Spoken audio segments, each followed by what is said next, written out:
اعوذ باللہ من الشیطان الرجیم بسم اللہ الرحمن الرحیم۔ حضرات السلام علیکم ورحمۃ اللہ وبرکاتہ۔ سید ابوالحسن ندوی پبلیکیشن ٹرسٹ حیدرآباد کے ممبرس اور یوٹیوب کی ٹیم کی طرف کے ممبرس کی طرف سے آپ سب کی خدمت میں اس سال 2024 کی عید الفطر کی دلی مبارکباد پیش کرنے کی سعادت حاصل کرتے ہیں۔ ہم سب اللہ رب العالمین کی دربار عالی ان کی اس خدمت کی توفیق پر شکر گزار ہیں۔ اپنے اس باربرکت مہینے رمضان میں دو اہم اسلامی رکن روزہ اور زکوٰۃ کی ضروری معلومات خالص کتاب و سنت کی روشنی میں آپ سب کے سامنے پیش کرنے کی سعادت حاصل ہوئی۔ ہم اپنے سامعین کے بھی شکر گزار ہیں۔ آپ سب نے اس اہم سیریز کو سماعت کر کے بے انتہا اجر و ثواب حاصل کرنے کا ذریعہ بنایا اور ہماری ہمت افزائی بھی فرمائی۔ آج بروز جمعرات 11 اپریل سال 2024 آپ حضرات کی خدمت میں مرشدی سید ابوالحسن ندوی رحمۃ اللہ علیہ کی کتاب ارکان اربعہ سے ایک اہم پیراگراف جس کا عنوان ہے عیدین کی نماز اور ان کے اسلامی خصوصیات پیش خدمت ہے۔ اس کے بعد میرے محسن محترم عابد علی خان صاحب رحمۃ اللہ علیہ حیدرآباد کی جو بہت مشہور معروف مبلغ اسلام ہیں، ان کی تقریر خلیفۃ امیر المومنین عمر بن عبدالعزیز رضی اللہ تعالیٰ عنہ کے ایک اہم واقعے پر پیش کی جا رہی ہے جو عید الفطر سے مناسبت رکھتی ہے۔ ایک ویڈیو سامعین کی خدمت میں پیش کی جا رہی ہے۔ عیدین کی نماز اور اس کی اسلامی خصوصیات۔ دنیا کی تمام قوموں اور ملتوں میں اس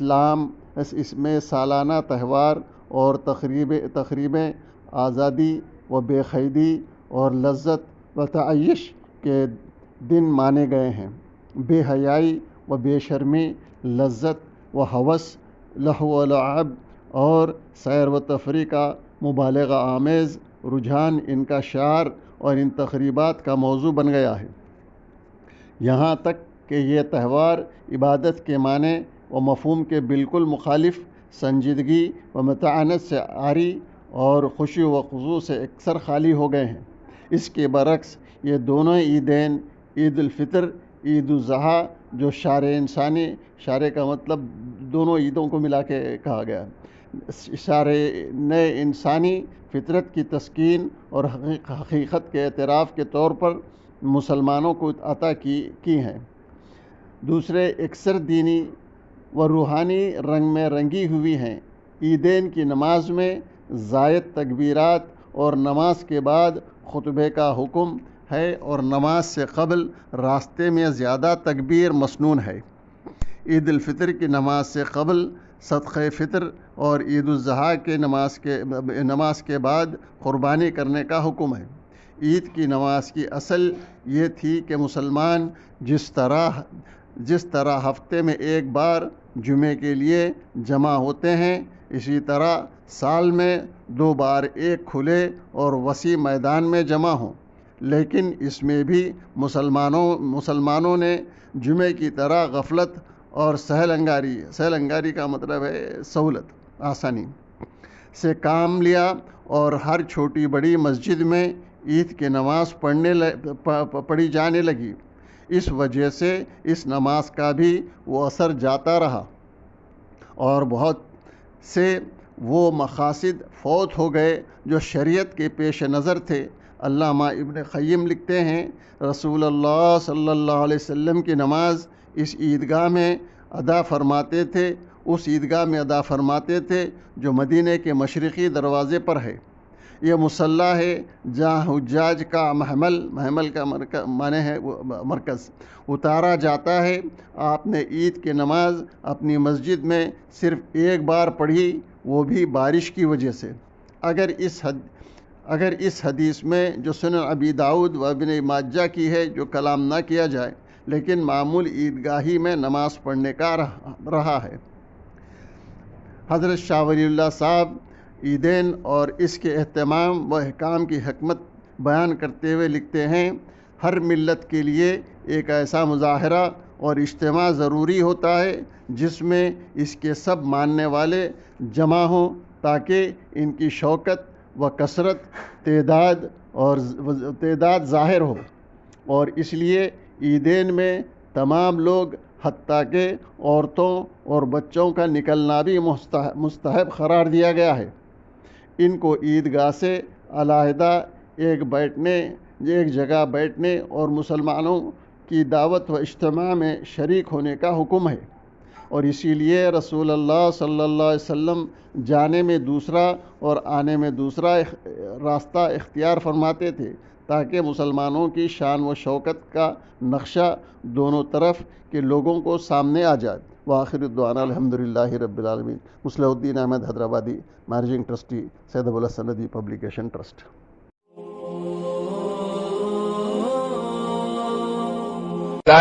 کہ جب عمر بن عبدالعزیز رضی اللہ تعالیٰ عنہ کے ہاتھ میں خلافت آئی اور امیر المومنین بنائے گئے تو بس ایک لمحے کے اندر عیش و نشاط کی زندگی پھر گئی دل و دماغ میں اور گھوم گئی، آخرت سامنے آ گئی اور فوراً اپنے گھر آئے اور خلافت کا بوجھ پڑتے ہی اپنی بیوی سے آ کر کہا، جن کا نام بھی فاطمہ تھا، اور کہا کہ دیکھو تمہارے سامنے دو راستے ہیں، ایک راستہ یہ ہے کہ تم خوشی خوشی مجھ سے طلاق حاصل کر لو اور تم اس کے بعد عدت کے دن گزار کے کسی اور کے نکاح میں چلے جاؤ، اور جو تمہاری زندگی میں عیش و عشرت کے خاکے ہیں اس کو پورا کر لو، اور اگر تم کو یہ چیز پسند نہیں ہے تو پھر تمہیں میری مرضی کے مطابق چلنا پڑے گا۔ اب عمر بن عبدالعزیز صرف تمہارا شوہر نہیں رہا، اب میں مسلمانوں کا امیر بن گیا، میں ایمان والوں کا خلیفہ بن گیا۔ بیوی کے آنسو ٹپک گئے۔ اس نے کہا کہ کیسی بات کر رہے ہیں کہ اس موقع کے اوپر اور میں آپ کا ساتھ چھوڑ دوں؟ کہا کہ کیا چاہتے ہیں آپ؟ کہا سر سے لے کے پیر تک جو ہیرے اور جواہرات ہیں اور اندر جتنی چیزیں تمہارے قلمدانوں کے اندر محفوظ ہیں، جس کو تمہارے باپ نے، تمہارے چچا نے، تمہارے ماموں نے، تمہارے بھائی نے، چاروں اپنے اپنے زمانے کے خلیفہ تھے اور چاروں نے اپنے زمانے کے اندر تم کو ان چیزوں میں تولا ہے اور یہ تمام ہیرو جواہرات کے ڈھیر تمہیں دیے ہیں، لیکن یاد رکھو یہ ان کے ذاتی نہیں تھے، یہ بیت المال کی امانتیں ہیں، یہ امت کا مال ہے، لہذا امت کا مال اگر تمہارے پاس رہے تو میں تمہارے قریب نہیں آ سکتا، اور اگر تم مجھ سے قریب ہونا چاہتی ہیں تو ان سب کو بیت المال میں داخل کرنا پڑے گا۔ کھڑے کھڑے اللہ کی اس بندی نے یہ کہہ دیا کہ مجھے آخرت عزیز ہے اور مجھے اللہ کی رضا مقصود ہے اور میں آپ کے ساتھ اس دین اور ایمان کی محبت میں ساتھ دینے کو تیار ہوں، اور وہ ساری چیزوں کو نکال کے بیت المال کے حوالے کر دیا۔ اب زندگیاں ایک دم بدل گئی، حالات ایک دم پلٹ گئے، ایسے پلٹ گئے کہ عید کا موقع آیا اور عید سے پہلے ماں بے چین ہے، اپنے شہزادوں کو دیکھ رہی ہے، ارے بیت المال سے یہ روزینہ اپنا مختصر لے رہے ہیں، اس مختصر روزینے کے اندر کھانا پینا مشکل ہو رہا ہے، اب کپڑوں کا کیا ہوگا اور بچوں کے چوچروں کا کیا ہوگا؟ اس نے آ کر یہ کہا کہ میں آپ سے کچھ بات کرنے کے لیے آئی ہوں۔ عمر بن عبدالعزیز رضی اللہ تعالیٰ عنہ امت کا کام کر رہے تھے اور بیت المال کا حساب دیکھ رہے تھے، فرمایا ٹھہر جاؤ، اور سر اٹھائے بغیر اپنے کام میں مشغول رہے۔ جب کام پورا ہو گیا تو جلتے چراغ کو پہلے پھونک کر بجھا دیا، نتیجے میں اندھیرا ہو گیا اور چراغ گل ہو گیا۔ اب اس حالت کو دیکھ کے کہا بولو کیا کہنا چاہتے ہیں؟ تو بیوی رونے لگی اور کہا آپ مجھ سے اتنی نفرت کرنے لگے، میرا چہرہ دیکھنا بھی آپ کو پسند نہیں کہ میں آپ کے انتظار میں کھڑی ہوں، اور جب آپ مجھ سے بات کرنے کا وقت آئے تو چراغ بھی گل کر دیا۔ فرمایا فاطمہ بات یہ نہیں ہے، بلکہ بات یہ ہے کہ یہ چراغ جو جل رہا تھا یہ بیت المال کے تیل سے جل رہا تھا اور میں بیت المال کا کام کر رہا تھا۔ اب جب تم سے بات کرنے کا وقت آیا تو میں نے سوچا اتنی دیر یہ چراغ جلے گا تو یہ تیل میرے ذاتی حساب میں خرچ ہوگا اور خیانت کی وجہ سے قیامت کے دن تمہارے شوہر کو گلے میں پھندا ڈالا جائے گا اور جہنم کی طرف کھینچا جائے گا، کیا تم اسے پسند کرتی ہو؟ ان کی چیخ نکل گئی اور کہا کہ بے شک امیر المومنین آپ نے حق کیا۔ تو اب یہ احتیاط زندگی میں آئی، جب تقویٰ آیا تو خلافت کے منصب پر حکومت کی باغ ڈور ہاتھ میں ہے، اور وہاں پر بھی زندگی کے اندر پھر یہ انداز اور یہ کردار اور یہ غمخواری اور یہ دلداری کے جذبے مخلوق خدا کے ساتھ تھے کہ اپنی زندگی سے احتیاط کے ساتھ چل رہی تھی۔ پھر کہا کہ میں آنے کا مقصد کیا ہے؟ کہا کہ میں بچوں کے ان جذبوں کے لیے آئی ہوں۔ کہا فاطمہ تمہیں معلوم ہے کہ ہماری گنجائش کیا ہے اور بیت المال سے ہمیں کیا ملتا ہے؟ کہا ٹھیک ہے، میں زائد لینے کے لیے مطالبہ نہیں کرنے آئی، میں یہ کہنے کے لیے آئی کہ 1 مہینے کا وظیفہ پیشگی لے لو تاکہ وہ ایڈوانس مل جائے گا تو ہم فاقوں سے اپنا آنے والا مہینہ گزار لیں گے، روکھا سوکھا کھا کر اپنا وقت چلا لیں گے، لیکن بچوں کے لیے اپنی آنکھوں کی ٹھنڈک کا سامان کر دیں گے۔ عید کا دن قریب آ رہا ہے اور آپ کے ماتحتین کے بچے زرق و برق کپڑے پہن کر آئیں گے، آپ خطبہ دینے کے لیے کھڑے ہوں گے اور آپ کے بچوں کے بدن پہ پھٹے ہوئے کپڑے اور پیون کے کپڑے ہیں پرانے۔ تو یہ سن کر آپ نے کہا ٹھیک ہے، تمہارے مشورے پہ میں خزانچی کو لکھتا ہوں، اور فوراً اپنے گویا مالیات کا جو ذمہ دار تھا، گویا اس زمانے کا جو فائنانس منسٹر تھا، آپ نے اس کے نام کے اوپر چٹھی بھیجی کہ عمر بن عبدالعزیز کو 1 ماہ کے پیسے پیشگی دے دو۔ وہ بھی اسی ایمان کے ماحول میں پڑھ رہا تھا اور وہ بھی اسی تقوی طہارت کے تربیت یافتہ بنا تھا۔ اس نے فوراً اس پرچی کے نیچے لکھ دیا اور کہا امیر المومنین اگر آپ حکم دیں تو پورا بیت المال آپ کے خدموں میں ڈالنے تیار ہوں اور پورا خزانہ آپ کے قبضے میں دینے کے لیے میں تیار ہوں، لیکن جس راستے پہ آپ چل رہے ہیں اور ہم کو چلا رہے ہیں، میں آپ سے یہ پوچھتا ہوں کہ یہ 1 مہینے سے پہلے اگر آپ کی موت آ گئی تو آپ اللہ کو کیا جواب دیں گے؟ اور یہ پیسے جو قبل از وقت لیے تھے اس کے بارے میں خدا کے سامنے کیا اس کی بات پوری ہوگی؟ بھائی یہ سن کر عمر بن عبدالعزیز کی چیخ نکل گئی اور فرمایا اللہ تمہیں جزائے خیر دے کہ تم نے میری آخرت کی حفاظت کی۔ کہا فاطمہ بس جو حالت ہے اسی کے اندر اپنے بچوں کو سنبھال لو اور ان کے کپڑوں کو دھو دھلا کے تیار کر دو۔ اب مورخ لکھتا ہے کہ تاریخ بتلاتی ہے کہ عید کا دن آیا اور امیر المومنین خطبہ دینے کے لیے آ رہے ہیں اور مجمع سارا رعایا کا بیٹھا ہوا ہے اور ان کے بچے زرق برق کے چمکیلے اور بھڑکیلے کپڑے پہنے ہوئے ہیں اور عمر بن عزیز کے پیچھے ان کے بیٹے چلے آ رہے ہیں تو وہ کئی پیمن کا ایک کپڑا پرانا ان کے بدن کے اوپر ہے اور وہ سر جھکائے آ کر عزت کے ساتھ بیٹھ گئے اور اسی طرح انہوں نے عید کا دن گزارا۔ اور آپ نے فرمایا کہ بیٹے میرے سامنے 2 راستے ہیں، میں حرام کھاتا نہیں حرام کھلاتا نہیں اور حلال کی میرے پاس گنجائش نہیں، اگر ہوتی تو تم کو دیتا تھا، اور اگر اس سے ہٹ کے تم مانگتے ہو تو تم اپنے باپ کو قیامت کے دن رسوا کرو گے اور جہنم کی بھڑکتی آگ تو تمہارے باپ کو لپٹے گی، تم کیا پسند کرتے ہو؟ بچے باپ سے لپٹ گئے اور کہا کہ ابا جان ہم اسی میں خوش ہیں اور اسی میں ہیں۔ دنیا دیکھتی رہی اور وہ اپنے آنسو ٹپکاتی رہی، لیکن امیر المومنین کے بچے اس سادگی کے ساتھ عید کو پورا کیے۔ اتنا ہی نہیں ہوا بلکہ ایک بڑھیا آئی اور فریاد لے کر آئی اور کہا کہ مجھے اپنے امیر المومنین بادشاہ کے پاس پہنچنا ہے اور خلیفہ کے پاس اپنی فریاد رکھنی ہے۔ لوگوں نے کہا کہ بڑھیا اس کونے میں چلے جا، وہاں جو کچے مکانات ہیں اس میں ایک مکان تمہارے خلیفہ کا بھی ہے اور وہیں اس سے مل لو۔ اس نے کہا تم مذاق کرتے ہو، حشم قدم ہوتے ہیں، بڑے قلعے ہوتے ہیں اور محلات ان کی آنکھوں کو خیرہ کرنے والے ہوتے ہیں اور تم اس کچے مکان کے اندر کہہ رہے ہیں کہ خلیفہ رہتا ہے۔ کہا کہ وہ دن گزر گئے، یہ خلیفہ وہ ہے جو خلفائے راشدین کی شکل پر اپنی زندگی کو گزارتا ہے، ان کے نزدیک دنیا کی کوئی حیثیت نہیں ہے، یہ آخرت کو نگاہوں میں بساتے ہیں۔ جب اس کو اطمینان ہوا تو وہ خلیفہ کے گھر پہ پہنچی اور پہنچنے کے بعد آواز لگائی تو دروازہ کھلا، ایک عورت دروازے پر آئی، کہا کیا بات ہے؟ کہا کہ میں خلیفہ سے ملنے کے لیے آئی ہوں، اپنی فریاد پیش کر رہی ہوں۔ کہا بیٹھ جاؤ، خلیفہ ایک کام میں مشغول ہے، تھوڑی دیر میں تم سے ملاقات کریں گے۔ اس نے کہا میری بات تم اندر پہنچا تو دو ملکہ تک تاکہ اسے معلوم تو ہو جائے کہ میں آئی ہوں۔ تو اس نے ٹھنڈے دل کے ساتھ کہا کہ بڑھیا بیٹھ جاؤ، میں ہی ملکہ ہوں۔ تو کہا کہ تم ملکہ ہو اور تم جھاڑو دے رہی ہو اور تم ملکہ ہو اور تم کپڑے دھو رہی ہو، یہ کیا ہو رہا ہے؟ تو کہا کہ ہاں ہم کو یہی راستہ بتایا گیا، اگر خلیفہ سیدھا سادہ ہوتا ہے تو رعایا کو امن اور سکون ملتا ہے، اور خلیفہ اپنے عیش و عشرت پورا کرتا ہے تو رعایا میں خون و خرابہ اور فتنے و فساد آتے ہیں۔ ہم اس راستے پہ چل رہے ہیں، لہذا میں اس پہ مطمئن ہوں، تو میری زندگی پہ پریشان مت ہو۔ اب وہ حیرت سے دیکھ رہی ہے، اس کی آنکھوں سے آنسو ابل رہے ہیں کہ میں ملکہ کے کس تصور میں آئی تھی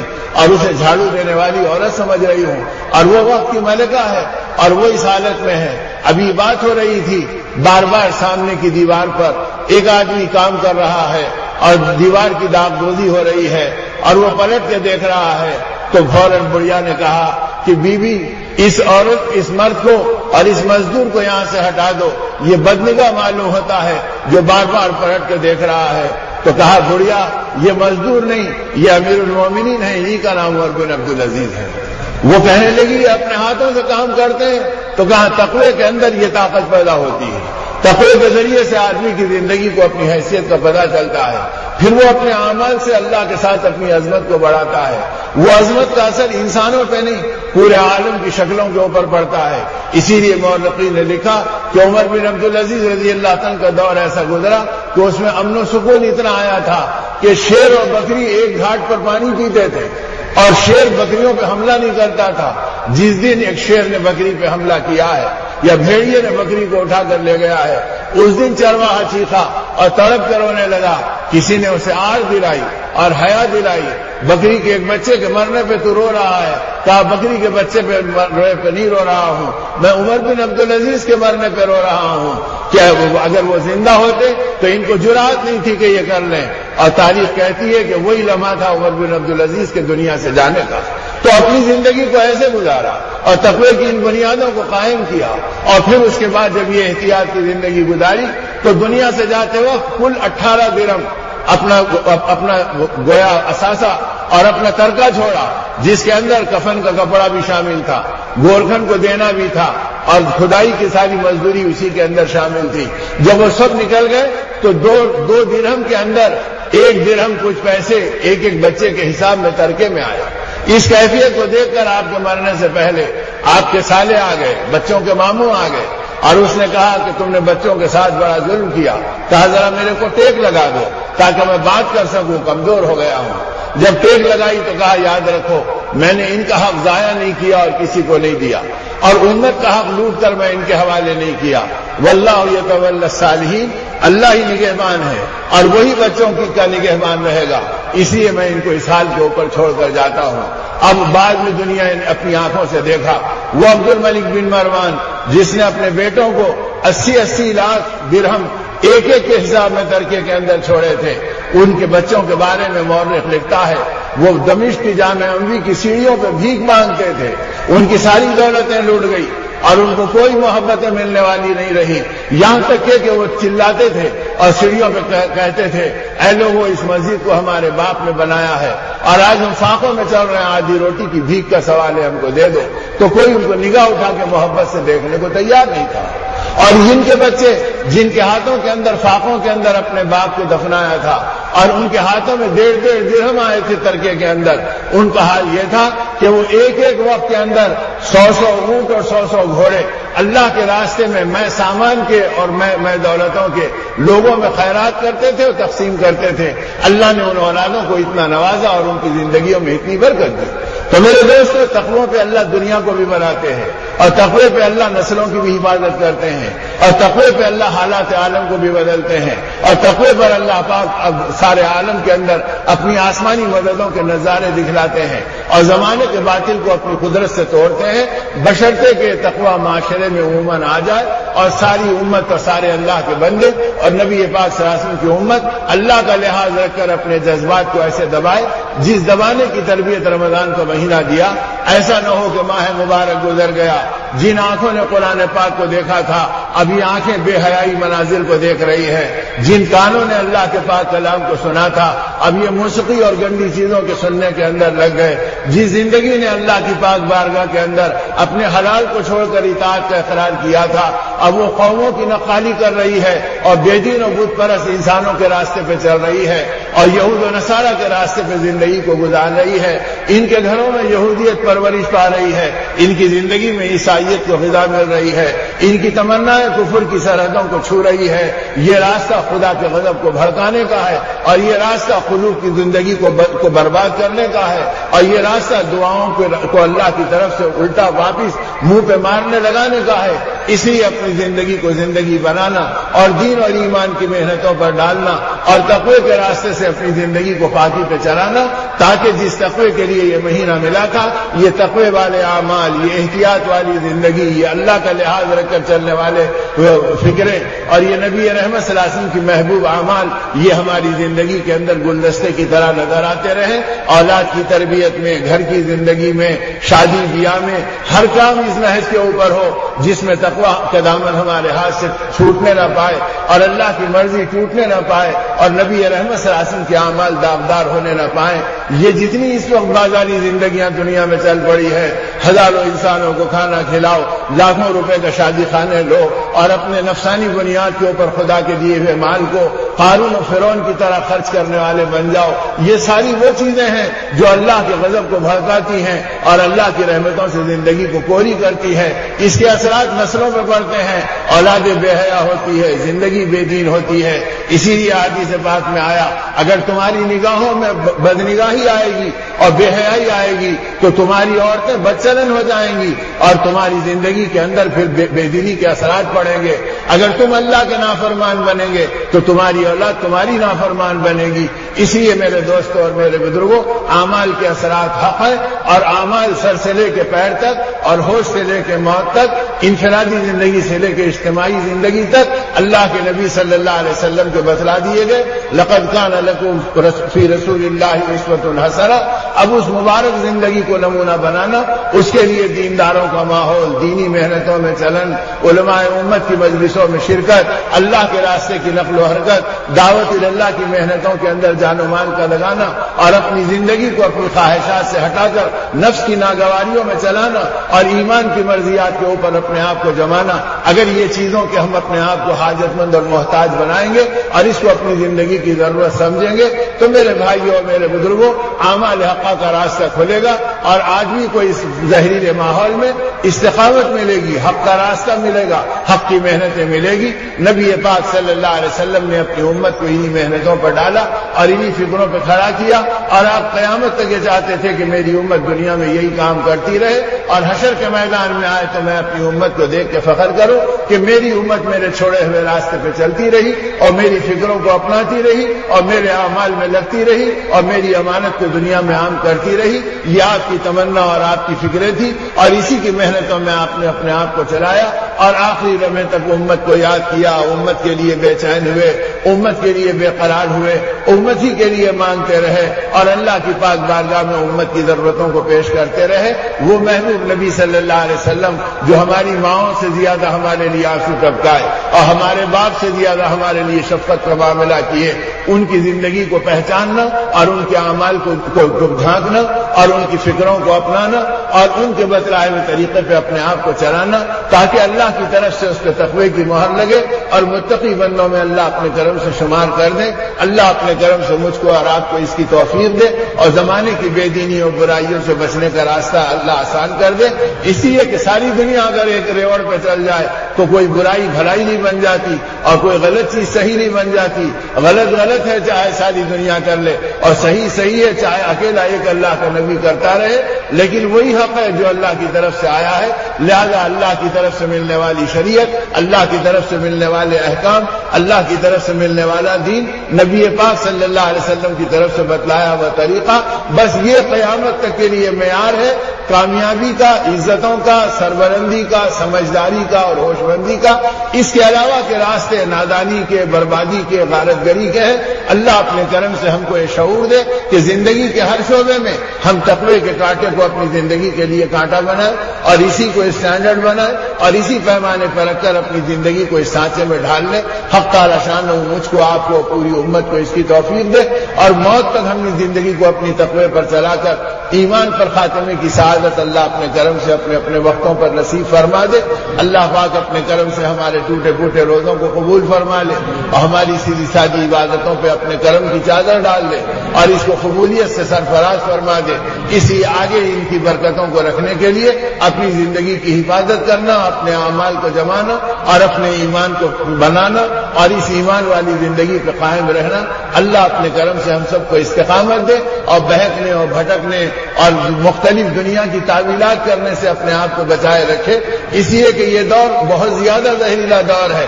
ارے میں یہ سمجھا، ہمارا سمجھنا 1000 مرتبہ خاک میں ملا دیا جائے۔ سمجھنے کا پیمانہ اللہ کا بتلایا ہوا ہے اور نبی پاک صلی اللہ علیہ وسلم کا سمجھایا ہوا ہے، اور قرآن و حدیث اس کے لیے معیار ہے، اور ہر زمانے کے علماء حق اور علماء تقویٰ ان چیزوں کے لیے اپنے زمانے کے امام اور رہبر ہیں، ان کے پیچھے چل کر اپنی زندگی کو پاک باز بنائیں۔ اللہ اپنے کرم سے ہم سب کو اس کی توفیق دے۔ اس کے لیے دینی ماحول میں رہنا، دینداروں کی صحبت میں رہنا، اللہ کے راستے کی نقل و حرکت میں اپنے آپ کو لگانا، تاکہ اس سے ایمان کو غذا ملے اور آخرت والے جذبات زندگی میں پرورش پاتے رہیں۔ حق تعالیٰ اپنے کرم سے ہم سب کو قبولیت عطا فرمائے۔